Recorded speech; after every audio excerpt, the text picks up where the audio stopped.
Tema 6, ánimo, tipos de estudios epidemiológicos. Ánimo porque es el tema más importante de todos, ¿vale? Validación de pruebas diagnósticas, tipos de estudios, ensayo clínico. Si te sabes eso, te sabes el 80% de toda la epidemiología y te aseguro que después de esta videoclase te lo vas a saber. Tipos de estudios epidemiológicos. Dos grandes grupos, fíjate en la clasificación. Estudios descriptivos por un lado, serie de casos, estudios ecológicos, estudios transversales y estudios analíticos. Fíjate que están en verde. Están en verde porque son un poquito mejores. Son analíticos porque nos permiten sobre todo testar hipótesis. Estudios experimentales, ensayo clínico aleatorizado y ensayo de campo. Estudios cuasi experimentales, comunitario de intervención antes, después y controlado no aleatorio. Y estudios observacionales, casos y controles y cohortes. Vamos a hablar de estudios descriptivos. Primero, serie de casos, estudios ecológicos, estudios transversales. Serie de casos, fíjate en este ejemplo. Pielonefritis xantogranulomatosa, experiencia clínica en el Hospital Universitario de la Samaritana. No sé si sabes lo que es la pielonefritis xantogranulomatosa, yo tampoco, pero soy capaz de vivir con ello.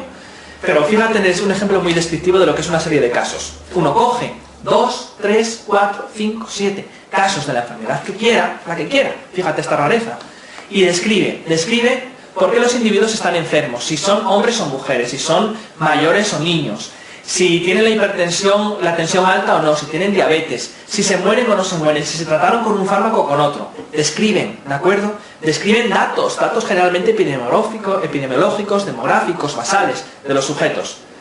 ¿Pueden establecer hipótesis? Pues claro, pueden establecer pero no testar.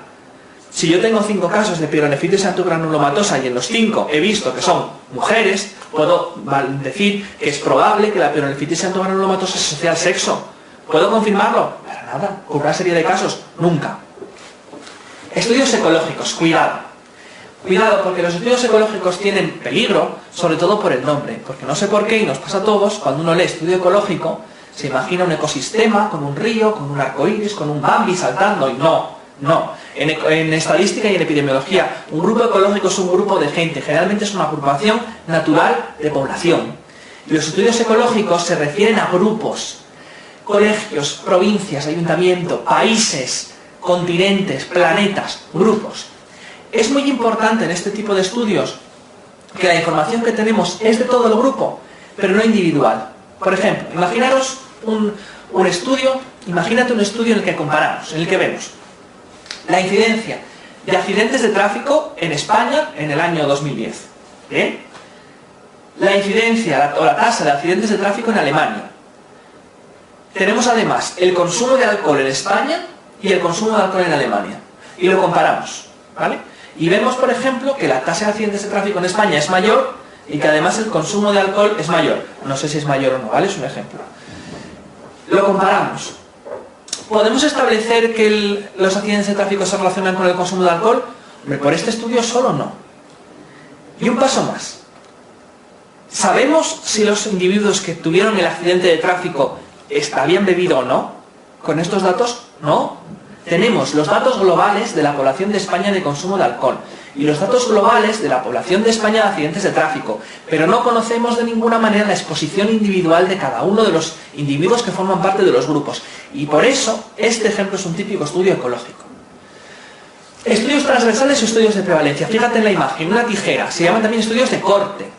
Son estudios de corte porque en un momento determinado del tiempo, en un momento, ahora, ven la prevalencia de alguna determinada característica, ¿vale? ¿Cuántos de los individuos de una determinada muestra y extrapolando a la población de la que proceden tienen una determinada característica? Es muy importante que tengas claro que, a pesar de que el estudio se realiza en un momento determinado del tiempo, no pienses y que no te confundan de que la medición de todas las cosas se realiza exactamente en el mismo momento. Piensa un ejemplo, imagínate que yo quiero predecir la glucemia capilar basal de los jóvenes sanos de Madrid. Y para eso calculo un tamaño muestral con una de las formulitas que ya habíamos visto en el tema de estadística y digo que necesito, para poder estimar la glucemia capilar media de los 100.000 jóvenes de Madrid, necesito 100. ¿Vale? Pues entonces cojo 100 jóvenes de Madrid y les mido la glucemia capilar. Como es un estudio transversal, porque este diseño es transversal, ¿qué hago? Le tengo que medir la glucemia capilar exactamente en el mismo momento del tiempo a los 100 individuos. O sea, los meto en el Santiago Bernabéu y a la de 3 les pincho a todos el dedo a ver qué glucemia tienen. Pues evidentemente no tiene sentido. La medición se refiere a un periodo de tiempo determinado, pero no se hace exactamente en el mismo momento. Lo que sí se hace exactamente en el mismo momento, y es una frase textual de Piedrola del libro de Preventiva, que ya nos han preguntado una vez, y que es la característica fundamental de los estudios de prevalencia, es que medimos a la vez enfermedad y exposición. Imagínate que en este ejemplo que te he dicho de estimar la glucemia de los jóvenes de Madrid, yo a la vez que les mido la glucemia capilar les pregunto si su madre tuvo diabetes o no, si su padre tiene diabetes o no, si su madre tuvo diabetes gestacional, les peso, les tallo. A la vez estoy midiendo la enfermedad, porque les estoy midiendo la glucemia capilar para ver si son diabéticos, y a la vez puedo valorar la exposición. Pero no hago una medición simultánea en todos los individuos del estudio de la variable que estoy estudiando. No te confunda eso en el concepto de estudio de corte.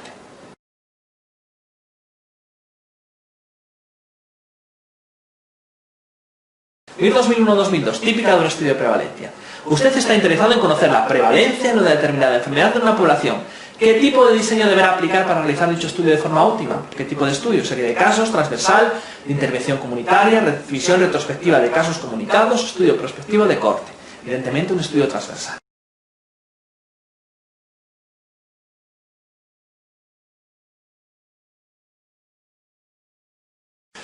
El segundo gran grupo de tipos de estudios epidemiológicos son los estudios analíticos, en verde, mejores. Se dividen en experimentales, ensayo clínico aleatorio, ensayo de campo, casi experimentales, ensayo comunitario de intervención, antes, después y controlado no aleatorio, y observacionales, casos y controles y cortes. Estamos en primera vuelta y vamos a buscar sobre todo fijar conceptos básicos de la asignatura. Ya volveremos sobre ella y nos aprenderemos lo más pequeñito. Vamos a hablar del ensayo clínico mucho, hay un tema específico para ello, y sobre todo vamos a distinguir un estudio de casos y controles de un estudio de cortes. No puede acabar esta videoclase sin que distingas unos de otros y te aseguro que lo vas a hacer. En un estudio de cohortes, recuerda, lo había dicho antes al hablar del riesgo relativo, partimos de una muestra de sanos, una muestra de individuos sanos que clasificamos en expuestos a un factor de riesgo y en no expuestos a un factor de riesgo. Y los seguimos a lo largo del tiempo y vemos si caen o no enfermos. Partimos de sanos, expuestos o no expuestos a un factor de riesgo, y vemos si caen enfermos y comparamos la incidencia en el grupo expuesto frente a la incidencia en el grupo no expuesto. El sentido de los estudios de cohortes es siempre hacia adelante, pero eso no quiere decir que sean siempre prospectivos. De hecho, imagínate que yo cojo el registro de historias clínicas de mi hospital y veo un grupo de pacientes en el año 2010 estaban sanos y quiero comprobar si la exposición a lo que sea, al aceite de ricino, provocaba alopecia. Imagínate. Y para eso yo sigo el registro de mis historias clínicas del hospital hasta el año 1930. Empecé en 1910 y acabé en 1930 y estoy analizando los datos en 2010. Es un estudio retrospectivo porque todo está pasando en el pasado, pero sigue teniendo la intención hacia adelante. Y por eso es un estudio de cohortes, unas cohortes retrospectivas. Es importante en los estudios de cohortes algunas cosas que son de sentido común. Imagínate que yo quiero valorar una enfermedad rara, una enfermedad poco frecuente. Ten en cuenta que tal como planteo un estudio de cohortes, yo necesito que caigan individuos enfermos. Recuerda que lo que necesitas a la hora de hacer un estudio es que existan diferencias entre los grupos. Al margen del altruismo de la medicina y de que uno quiera que toda la gente esté sana. No. Lo que quieres en un estudio es que te salga bien, que te salga una buena P y poder publicarlo en la mejor revista del mundo. Quieres que te caiga la gente enferma. Y como quieres que la gente te caiga enferma, necesita que haya enfermos. Lo necesitas. ¿Cómo va a haber enfermos si la enfermedad es muy rara o es muy poco frecuente? Es que es muy probable que tú clasifiques a los individuos en expuestos y no expuestos, los estés siguiendo años y años y años y años y no caiga ningún enfermo. Y lo mismo pasa cuando lo utilizas para enfermedades con un periodo de incubación muy largo. Imagínate una enfermedad que tenga 50 años de periodo de incubación. 50 años de estudio. Eso es inabarcable desde el punto de vista económico. No son buenos para este tipo de cosas. Lo más importante de los estudios de cohortes es que, como siempre van hacia adelante, siempre podemos hallar casos nuevos. Como podemos determinar el número de casos nuevos que tenemos, con respecto al tiempo, podemos calcular la incidencia y si comparamos la incidencia en expuestos con la incidencia en no expuestos, podemos calcular el riesgo relativo, que es la medida de la asociación, como te decía en el tema de medidas de asociación, la medida de la asociación por excelencia.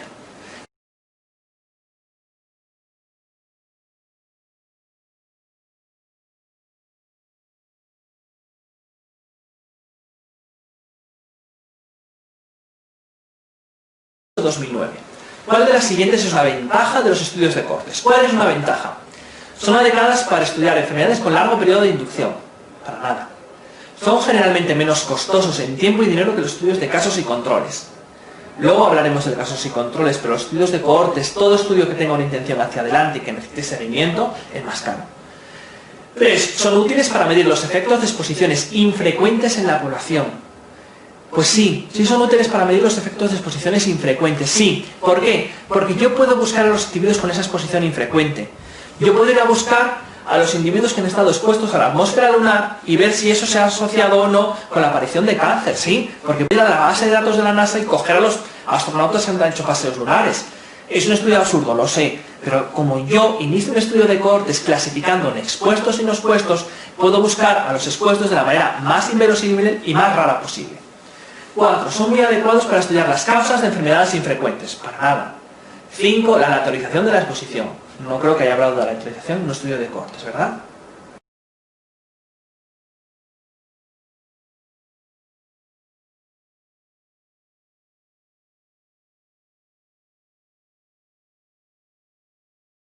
En 2002. ¿Cuál de las siguientes no es una característica de los estudios de cohorte? 1. Permiten calcular directamente la incidencia de la enfermedad. Sí, ¿verdad? Siempre en un estudio de cohortes puedo calcular incidencia. 2. Pueden evaluar el efecto de un factor de riesgo sobre varias enfermedades. Sí, ¿no? Ya que clasifico a los individuos en expuestos y no expuestos, puedo ver si caen enfermos de diabetes, de hipertensión, si se mueren, de muchas cosas. 3. En los estudios prospectivos la recogida de datos puede durar mucho tiempo. Pues sí, en los estudios que tienen una intención hacia adelante, la recogida de los datos puede durar mucho. 4. Son especialmente eficientes en enfermedades raras. Hombre, pues no.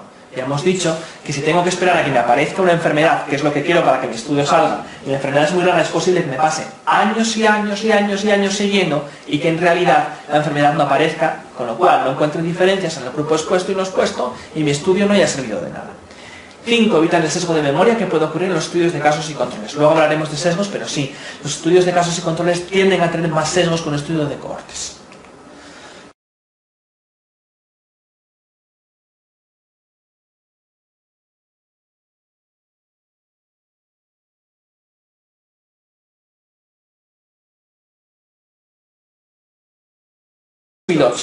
Respecto a los estudios epidemiológicos de cohorte, es cierto que 1. Se utiliza la odds ratio como medida fundamental de asociación. No, ¿verdad? El riesgo relativo. 2. Se denominan también estudios de prevalencia. Para nada. 3. El grupo de comparación se constituye con los sujetos no expuestos al factor de riesgo en estudio. Eso es, partimos de una población, de una muestra de sanos y los clasificamos en expuestos y no expuestos. 4. Estudian las características de una muestra de sujetos en un momento dado en el que se recogen todos los datos. Eso es más típico de un estudio transversal. 5. Si existen pérdidas en el seguimiento de los sujetos, el estudio no puede realizarse. Para nada. De hecho, existen técnicas de compensación de las pérdidas. Estudios analíticos observacionales de tipo casos y controles. Cohortes partimos de una muestra de sujetos sanos, expuestos, no expuestos. En un estudio de casos y controles lo dice su nombre. Partimos de casos y de controles. Partimos de casos enfermos, controles sanos. Y miramos retrospectivamente hacia atrás si han estado expuestos o no a un determinado factor de riesgo. Partimos de casos y controles. Controles sanos, casos enfermos y miramos retrospectivamente si han estado expuestos o no a un factor de riesgo. Como siempre miramos hacia atrás, siempre los estudios de casos y controles son retrospectivos, siempre. Como son retrospectivos, no podemos calcular incidencias, no podemos calcular casos nuevos, son retrospectivos, vamos hacia atrás. ¿Cómo vamos a considerar que algo es nuevo si estamos mirando hacia el pasado? Como vamos mirando hacia el pasado, no podemos calcular incidencia. Como no podemos calcular incidencia, no podemos calcular un riesgo relativo. Y la medida de asociación que utilizamos en un estudio de casos y controles es la odds ratio.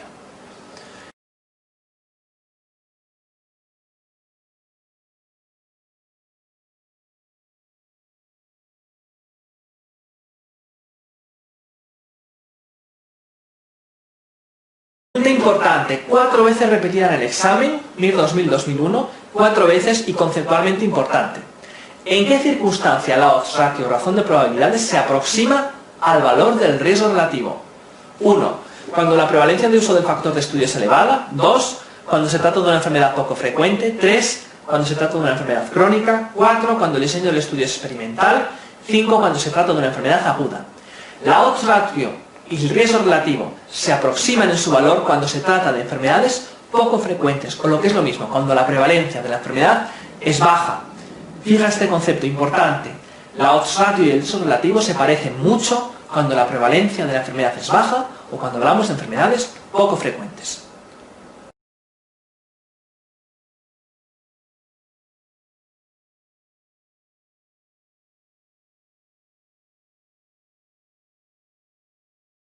Y 2007-2008. ¿Cuál de los siguientes estudios se corresponde con el diseño de un estudio de casos y controles? Nos van a decir las opciones diferentes diseños y vamos a ver si son casos y controles o no. 1. Seleccionamos un grupo de pacientes diagnosticados de granulocitosis y un grupo control de pacientes del mismo hospital con otras enfermedades hematológicas. Comparamos a los 2 años en ambos grupos la proporción de pacientes que sobreviven. ¿Comparamos a los 2 años prospectivo casos y controles? No. 2.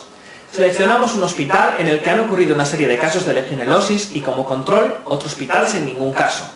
Comparamos la temperatura del agua en los depósitos de agua caliente de cada hospital. Seleccionamos una serie de casos de legionelosis y otro hospital sin legionelosis y la temperatura del agua, para nada.